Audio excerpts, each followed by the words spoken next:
Initially, we were doing a study with families experiencing a number of stressors, and cell phones were used as a tool in assessment and data collection. And so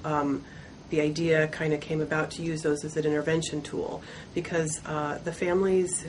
who experience a number of stressors and challenges, families living in poverty with lack of social support, lack of education, employment, are often the families that need a lot of help and need a lot of support and assistance in their role as a parent. But those families are often experiencing challenges that keep them from being able to fully engage in parenting programs and make it hard for them to stay with those projects. And so the purpose of the study is really to look at how cell phones can be used as a tool to help engage families in the parenting intervention and get them not only to be participating in the study, but actively engaged in the intervention and using those parenting strategies that we're teaching throughout their routines and throughout their days with their child. We're seeing that families who receive the parenting intervention and the cell phones are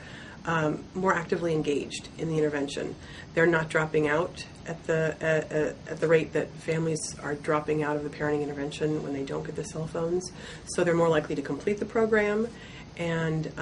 we think that they're getting a greater degree or a greater dosage of the intervention. So by being exposed to that intervention through not only their home visits but also text messages and phone calls,